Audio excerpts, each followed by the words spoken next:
Foreknowledge is not the same thing as predestination. God has given us our own free agency because we were created in the image of God. God is an agent and we also are agents in this reality we call the Matrix. Foreknowledge, whether you classify it as omniscience, does mean a knowledge of past, present, and future and all possibilities therein, which means from the moment of inception of creation, if we're assuming the existence of an extra universal being such as a God, from that moment, that means all choices, because of that omniscience, are already made. From that singularity of inception of creation, all choices have already been made. The illusion is the choice then. You see, there is only one constant, one universal. It is the only real truth. Causality. Action, reaction, cause and effect. Everything begins with choice. No, wrong. Choice is an illusion created between those with power and those without. If he were telling the truth, he wouldn't have told us. Unless, of course, he knew you wouldn't believe the truth, even if he told us. KVASIR. First and foremost, did you report my live while you were talking with me? Because if you did, no, I'm not talking with you. But if you didn't, maybe I'll talk with you. Why would I do that? Muslims do it all the time. Atheists do it all the time, bro. So I have to be very careful on the devil's playground. I'm a follower of Jesus Christ on the devil's playground, so I have to be careful. I'm gonna bring you back up. Yeah, I didn't report you. I don't do that. Oh, I don't think I've ever reported anybody's live. I don't even know how. that's a breath of fresh air. Yeah, I wanted to ask you, how do you think the idea of omniscience affects free will? All-knowing? Yeah, if you have an entity that is omniscient and omnipotent simultaneously, how can there be free will? Omniscient is all-knowing. Past, present, future, and all possibilities there within. Yes, because God exists outside of space, time, and matter.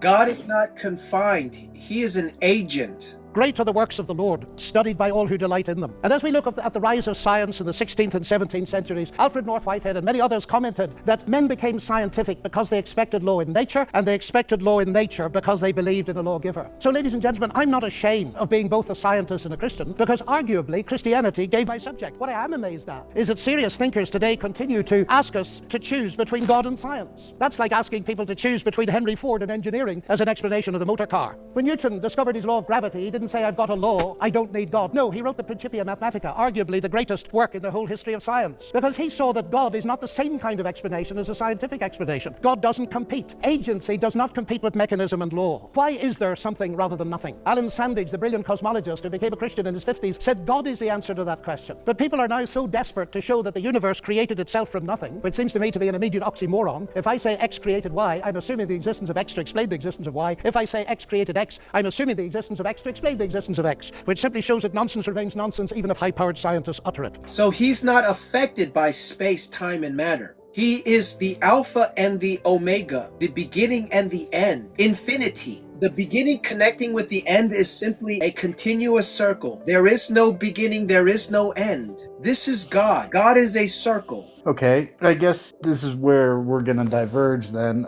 because if you have an extra universal being who creates everything with omniscience, that means all choices are created in... I didn't get to my final point.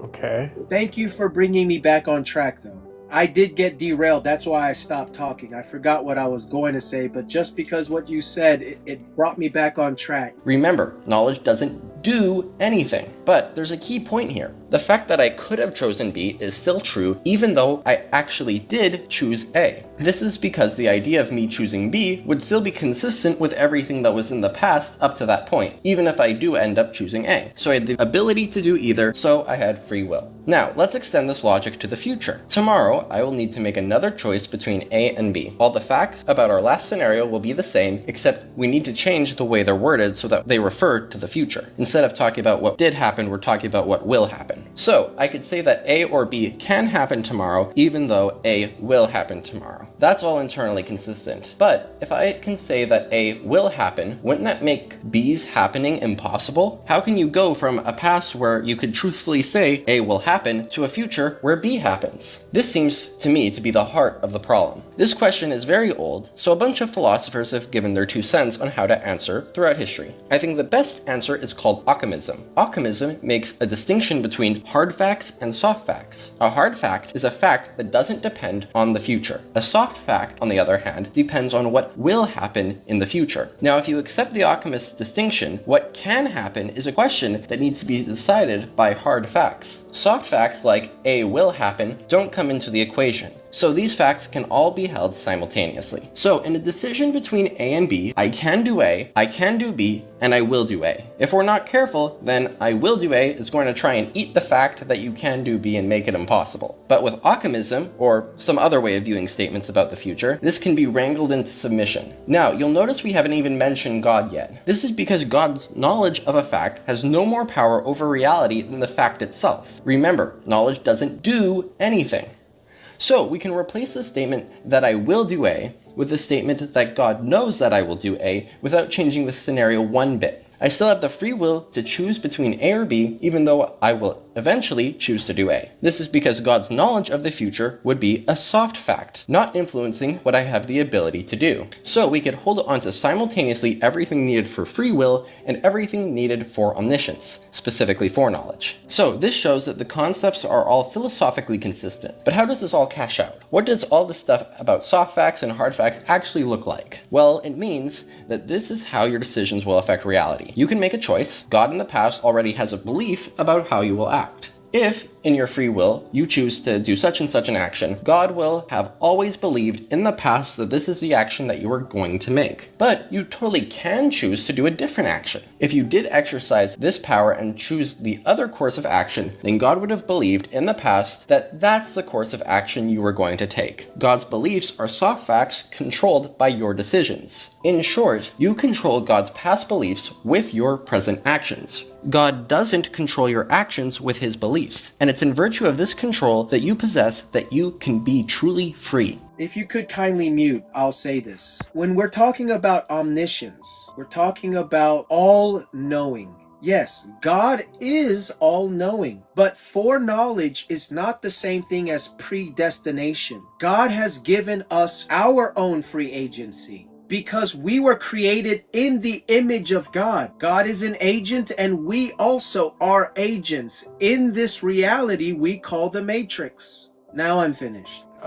Foreknowledge, whether you classify it as omniscience, does mean a knowledge of past, present, and future and all possibilities therein, which means from the moment of inception of creation, if we're assuming the existence of an extra universal being such as a God, from that moment, that means all choices, because of that omniscience, are already made. From that singularity of inception of creation, all choices have already been made. The illusion is the choice then. You see, there is only one constant, one universality is the only real truth, causality. Action, reaction, cause and effect. Everything begins with choice. No, wrong. Choice is an illusion created between those with power and those without. Because it doesn't actually exist. If there's a timeline and it's A to B, start to finish, that means everything is therein decided because of the existence of omniscience itself. You're the Oracle? Bingo. Not quite what you were expecting, right? Almost done. Smell good, don't they? Yeah. I'd ask you to sit down, but you're not going to anyway. And don't worry about the vase. What vase? That vase. I'm sorry. I said don't worry about it. I'll get one of my kids to fix it. How did you know? Oh, what's really going to bake your noodle later on is, would you still have broken it if I hadn't said anything? You're cuter than I thought. I can see why she likes you. Who? Not too bright, though. You know why Morpheus brought you to see me. So, what do you think? Do you think you are the one? Honestly, I don't know. You know what that means? It's Latin. Means know thyself. I'm gonna let you in on a little secret. Being the one is just like being in love. No one can tell you you're in love. You just know it. Through and through. Balls to bones. Well, I better have a look at you. Open your mouth, say ah. Okay. Now I'm supposed to say, that's interesting, but then you say. But what? But you already know what I'm going to tell you. I'm not the one. Sorry, kid. You got the gift, but it looks like you're waiting for something. What? Your next life, maybe. Who knows? That's the way these things go. What's funny? Morpheus. He almost had me convinced. I know. Poor Morpheus.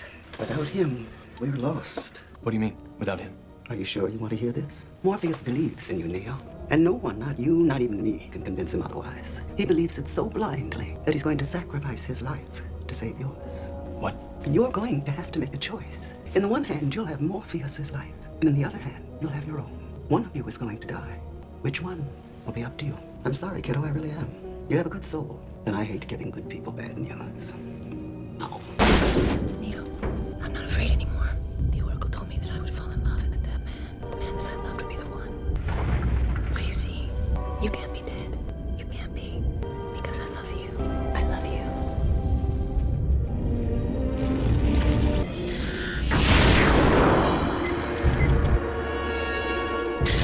Now get up.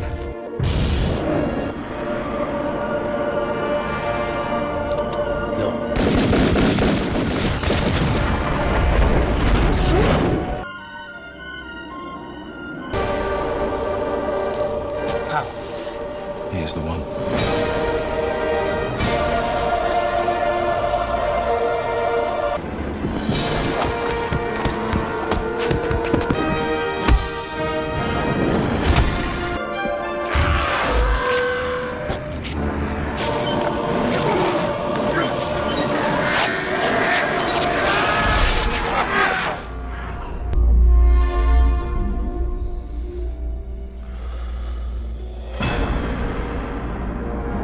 Are you done? Okay, perfect. Myro, go ahead. Kevin Sar, that's how you say your name. So the whole problem with their claim is number one, somebody knowing that I would do something before I do it does not change the fact that I decide to do it with my own free will and free choice. And if when you bring up the fact that if God is omniscient, that means he knows the past, present, and future. Yes, that is the truth. Him knowing the past, present, and future does not mean that he chose what I decided to do. And that's where free will comes into play. Because without free will, this whole topic wouldn't come into play. So I had my own choice to do what I want to do. And God knowing that I would do it does not change the fact that I decided to do it beforehand. So that wouldn't really contradict the whole idea of God being all just and free will.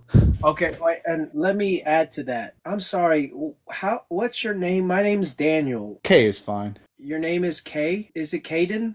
Just K is fine instead of Kvasir. So Kvasir is your first name? What's your first name? What was the name you were born with? I don't give that out online. Well, if we're going to continue this conversation, I must have your first name. Why is my name my parents gave me indicative to this conversation? How does it have any bearing on it whatsoever? Because I want to speak to the man that I'm speaking with. You already are. No, I'm You not. can call me Poo Pop McPloppy, the local sewage treatment expert. Nope, I can't. So this is your final warning. What's your first name? Broggy.